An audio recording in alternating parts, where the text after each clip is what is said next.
Imagine turning 30 and knowing that your next nap could kill you. One moment of sleep, and your brain simply shuts down for good. No warning, no dreams, just death.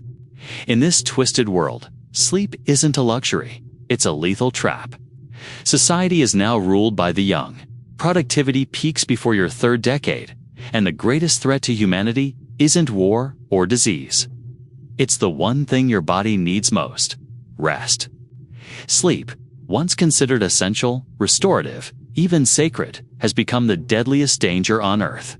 In this chilling alternate reality, a mysterious global phenomenon makes it fatal for anyone over the age of 30 to fall asleep. There's no cure, no workaround. Close your eyes and you never wake up. The fallout is immediate and catastrophic. Entire generations are wiped out in the first wave. Parents, leaders, doctors, scientists, all gone overnight. Civilization crumbles under the weight of this strange new biology. But humanity is stubborn.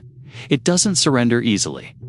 In the ashes of collapse, a new world rises, desperate, accelerated, and entirely awake. Children now grow up fast. Careers begin in your teens and end with your heartbeat on your 30th birthday. Governments, education systems, and economies are all redesigned around a brutal ticking clock. Caffeine becomes currency. Sleep becomes myth, and death. It's scheduled, inevitable. But what does a society look like when nobody over 30 can safely rest? How does love evolve when every connection comes with an expiration date? And can the human mind truly survive without surrendering to sleep? Let's explore this sleepless, terrifying world. In this world, the nightmare begins not with a war, but with the silent death of slumber. Starting in hospitals, bedrooms, and quiet couches. Welcome to the day sleep became humanity's deadliest enemy. It started as a whisper on obscure medical forums, a strange pattern emerging across continents. Otherwise healthy adults in their early 30s, dying in their sleep. No signs of trauma. No toxins. No known illness. Just cessation. At first, it was written off as a statistical anomaly. Then came the first wave. Doctors, teachers, engineers, politicians, all in their 30s. All gone after a single night's rest. Autopsies revealed a terrifying commonality. Sudden total neural shutdown triggered only during REM sleep. No one under 30 was affected.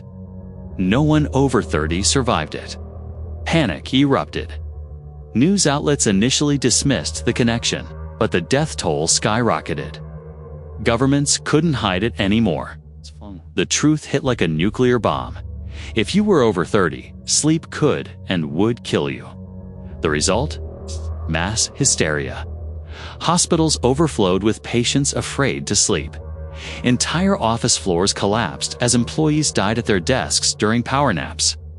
Airlines were grounded, pilots couldn't rest safely. Military personnel aged out overnight. Streets filled with the walking dead, people too terrified to close their eyes. Gulping stimulants in desperation, knowing they were racing toward a deadline their biology wouldn't let them ignore.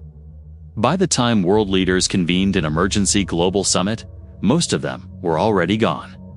The old guard was wiped out in weeks. The world turned toward the young teens, even preteens, now forced to make decisions for nations, economies, and futures they barely understood. And in the vacuum of experience and authority, the world began mutating. New protocols emerged. Anyone nearing 30 was automatically scheduled for final wake. State-supported farewell period before the individual was medically monitored to prevent accidental dozing and inevitable death. These became national events, ceremonial, even celebrated. Families were split, parents sent away or euthanized voluntarily to avoid painful deaths. Elder knowledge became a relic. History itself began to blur. The science community scrambled for answers. Was it a virus? A mutation? Some strange evolutionary shift? But every clue unraveled into more questions. It wasn't a pathogen. It wasn't environmental. It was simply a change. a switch in human biology hardwired into every cell.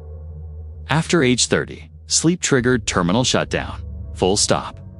And so, in a matter of months, human civilization was restructured around a terrifying new fact. To live, you must never sleep past 30. With the old world buried beneath the weight of its own drowsy dead, a new society emerged, one run entirely by the restless youth. What happens when the world belongs to the under 30s? In the wake of the sleep curse, the world didn't just rebuild, it rebooted. With no one over 30 left to govern, mentor, or lead, the reins of civilization fell into the hands of the young. Teenagers became presidents. 20-somethings ran multinational corporations. 13-year-olds administered cities with the help of AI assistants built by programmers who never lived past their 20s. It was a society ruled by speed because time was no longer measured in decades, but in countdowns. At birth, a silent clock began ticking toward your biological expiration. Every individual now knew they had exactly 30 years to live, and only about 25 before the looming danger of sleep set in. Education systems collapsed and reformed overnight. Traditional childhood vanished. Instead, accelerated learning became the norm. By age 5, children were enrolled in hyper-compressed curricula designed to produce functional professionals by the age of 10. Critical thinking, economics, governance, and bioengineering all condensed into digestible modules. By 14, most people had chosen a career path. By 16, they had likely changed it once or twice. By 18, many were running departments or commanding drones in border disputes. And by 25, they were either retiring early or burning out spectacularly, preparing for their final sleepless years. Family structures also transformed. Parenting became an act of speed and sacrifice. Since no one lived past 30, most people had children between the ages of 12 and 18. The notion of adulthood was redefined, not by age, but by cognitive maturity and usefulness. A 20-year-old with 3 children and a leadership role was seen as perfectly normal, because in this world, that was normal. Cultural rites of passage evolved drastically. There were no midlife crises, no golden years. The age of 29 was marked by global ceremonies known as the Last Vigil, an acknowledgement of impending restlessness and death. These events were televised, emotional, and sometimes political, especially for prominent figures whose final months shaped public opinion. Youth became synonymous with power. Beauty standards glorified the childlike. Aging, even in the earliest stages, was considered a countdown to biological doom. Cosmetic industries shifted entirely toward age suppression. Social status revolved around your wake arc, the phase of your career, health, and achievements measured against your remaining time. And yet, behind the facade of youthful brilliance, a subtle rot set in. Without elders to pass down wisdom, civilizations became obsessed with reinventing the wheel. Progress existed, but context did not. Mistakes repeated. Ethical frameworks dissolved into utilitarian immediacy. There were no elders, no memories, no lived past. Only raw potential and looming death. Still, humanity pushed forward. Sleepless, brilliant, terrified. But with every institution reformed, every child educated at hyperspeed, and every adult trained to live fast and die awake, one question loomed over this bright young world. How do you build an economy when no one can rest? In a world where sleep equals death beyond the age of 30, the global economy doesn't rest. It surges, sprints, and burns like a short fuse. The new economy is not built for longevity. It's built for velocity. Welcome to the wakeful economy, a brutal system engineered for constant productivity, where 24/7's operation isn't optional, it's survival. The end of the 9-to-5. The concept of an 8-hour workday becomes laughable when your biological clock is screaming. With only about 2 decades of functional adulthood, People launch their careers by 13 or 14 and hit their professional peak around 22. By 28, most are transitioning into what's known as the final phase, a 2-year stretch of heightened productivity, relentless stimulant use, and complete sleep deprivation before the inevitable death clock hits. Corporations restructure themselves into 2-tiered organizations. Risers, aged 10 to 24. The rising workforce constantly trained and mentored by AI. Climaxes, aged 25 to 29. Hyper-accelerated. Executives with dangerously little time left and everything to prove. Company loyalty means nothing. Burnout isn't a risk. It's built into the system. Every role, every promotion, every innovation is a race against death. The sleep industry becomes the anti-sleep industry. Previously, billion-dollar sleep industries, mattresses, meditation, sleep medicine, go extinct. In their place rises a trillion-dollar wake tech sector, dedicated to the suppression of rest and the management of cognitive decline without downtime. You have neural overclocking implants to stimulate focus. Synthetic micronap shock inhibitors to jolt you awake if you begin to drift. Oxyburst inhalers that replace coffee with an instant blood oxygen spike. Chronotherapy pods, not for rest, but for sensory isolation that simulates restfulness while keeping the mind alert. Governments regulate wakefulness like a public health resource. Sleep centers, once places of healing, become fortified dead zones, avoided at all costs. And for those who try to cheat the system, black markets arise. Illicit deep sleep pods are rumored to allow older adults to rest safely. For a price. But most who enter never return. Whether it's fraud, failure, or death, no one knows for sure. These illegal sanctuaries are whispered about, not trusted. A 24-hour world. There are no nights anymore, only dark hours. Cities blaze with artificial light. Shift cycles rotate seamlessly through every hour of the day, because every minute counts when your life is measured by wakefulness, not years. Nightlife becomes indistinguishable from daytime industry. There's no such thing as off hours. Entertainment, productivity, education, therapy, all available every second of every day. The economy, like the people powering it, is trapped in a sleepless sprint toward expiration. Personal finance and the price of time. In this economy, time becomes the most valuable currency. Services are priced in wake hours, measured value against how many hours of life you're likely to spend using or benefiting from a product. The concept of retirement is obsolete. Instead, companies offer legacy payouts, massive final compensation packages to be delivered to the family of the worker upon death. The goal, to motivate your last few years of service with the knowledge that you're dying not just for your own career, but for the economy. Ironically, the most profitable industries in this world are those that prevent people from resting. Wake labs, cognitive fuel conglomerates, mind activity monitors, emergency stimulus clinics. No one asks why we keep going, only how long we can keep it up. But beyond the numbers and stimulants, the real cost of this sleepless world is psychological. When death is a dream away, and every day is a final sprint, how long can the human mind endure? In this world, fear doesn't hide in shadows. It pulses through every waking hour. It sits beside you at work, whispers to you during your meals, and screams inside your head as your 30th birthday creeps closer. When sleep becomes the line between life and death, rest itself becomes a curse, and fear becomes the culture. The final age, living with the countdown. By the age of 25, every person knows they're entering their final stretch, not because of illness, not because of violence, but because their brain is biologically wired to kill them the moment it lets go. And that inevitability creates a society defined by scheduled mortality.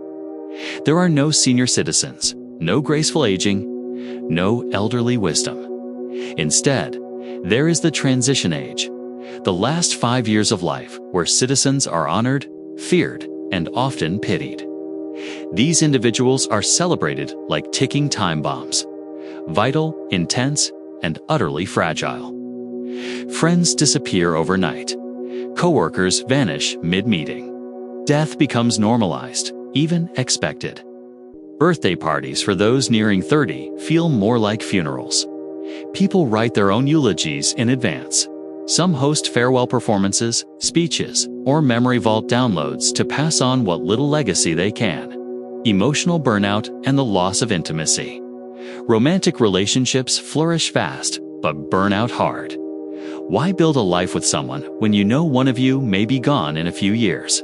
Perhaps in the middle of a shared conversation or during a moment of vulnerability. Marriage becomes symbolic rather than contractual. Wake unions last only until one partner reaches the transition age. Long-term emotional bonding is discouraged. The risk of grief, of watching someone close their eyes and never open them again, is considered psychologically hazardous. Parents often don't raise their own children. With most adults dying before their kids reach double digits, communities step in. Communal nurseries, AI guardians, and youth-raised by youth structures emerge. Empathy is taught, but deep attachment is rare. Love still exists, but it's always under siege by the clock. Public mourning and state-controlled farewells. Governments institutionalize death. Final farewell centers are created. Luxurious, solemn, and highly secure buildings where citizens nearing 30 may choose to spend their last days or weeks. Visitors are allowed, but no one may sleep. Surveillance is constant. These centers function like retirement homes, but with a twist. They broadcast the last thoughts, creations, or conversations of their residents in state-curated live streams. It becomes both propaganda and legacy, proof that even in the end, you can still contribute. Meanwhile, rest offenders, those who die outside these official programs, are buried quietly, often anonymously. Their bodies are studied, their data archived, and their names forgotten in favor of sanitizing the narrative. Sleep as the ultimate taboo. Children are taught from birth that sleep is a necessary evil until a certain age, and the ultimate enemy after. Schools implement sleep discipline training. Meditation is tightly regulated. Yawning is frowned upon. A slip, as it's called, where someone accidentally sleeps past 30, is considered both tragic and shameful. Society develops a subtle but ruthless form of age discrimination. Those nearing 30 are watched, pitied, suspected. They're required to report to wakefulness officers for daily neural scans and cognitive assessments. The fear isn't just that they'll die, it's that their death might be public, messy, or emotionally damaging to others. And above it all, the culture chants one phrase again and again: awake is alive, rest is the end. But even in this sleepless culture of fear and sacrifice, a quiet rebellion brews: scientists, underground communities, and rogue thinkers who still ask, what if we could sleep and live? As the world turns its back on biology, the greatest minds race to outsmart it. Could science one day reclaim the sleep we lost, or is humanity doomed to wakefulness until extinction?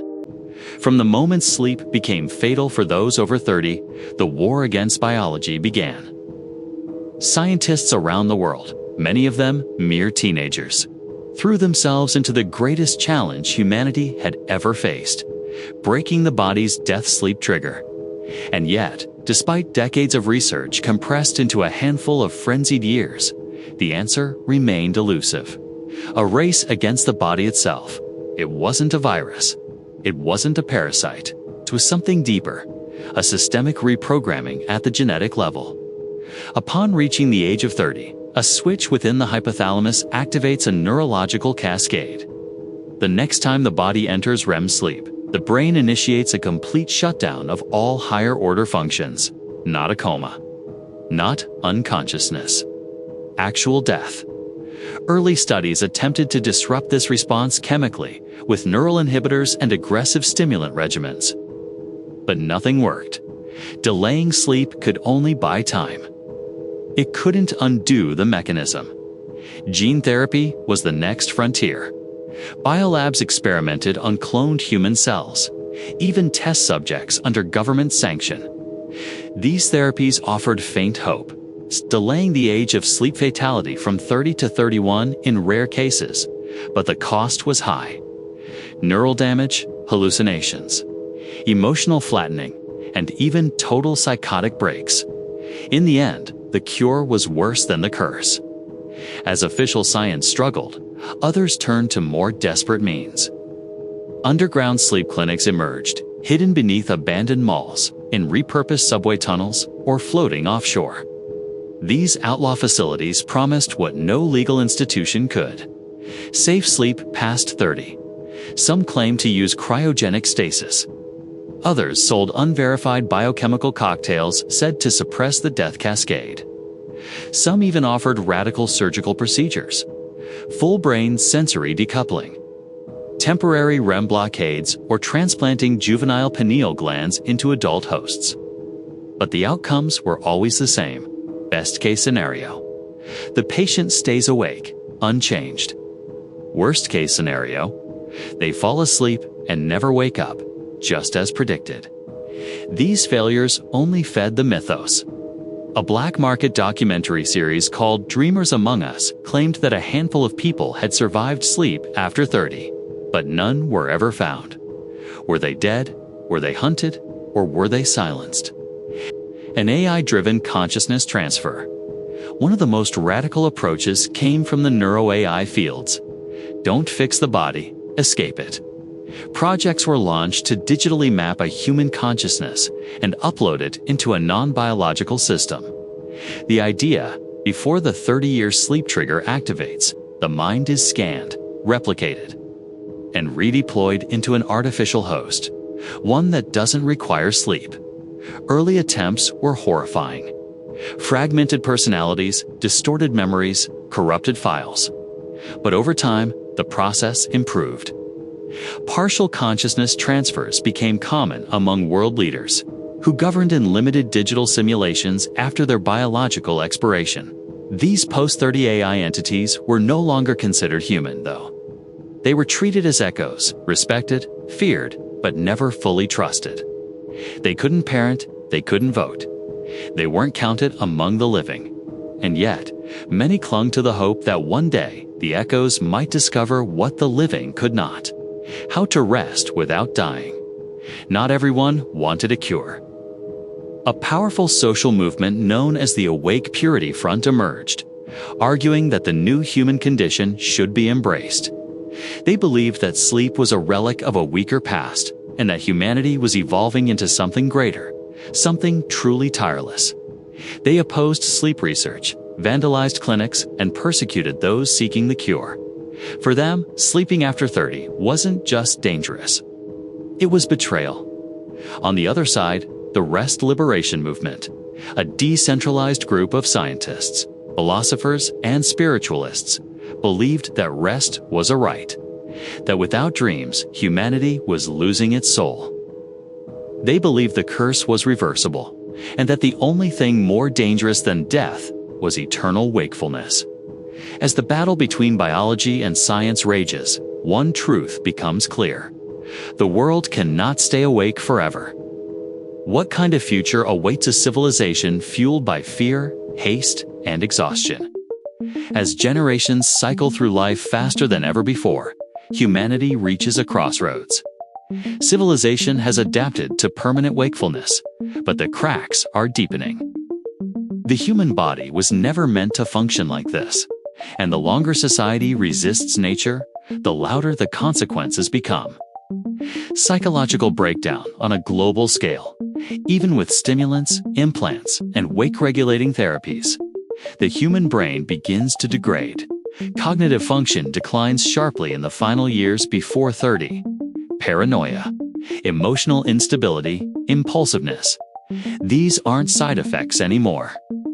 They're culture-wide norms. Mass psychoses ripple through society every few years as the sleep-deprived population hits mental overload. Once, these were called epidemics. Now, they're expected, managed, normalized, to cope. Governments introduce mandatory wake rest simulators, virtual environments that simulate rest for the conscious brain.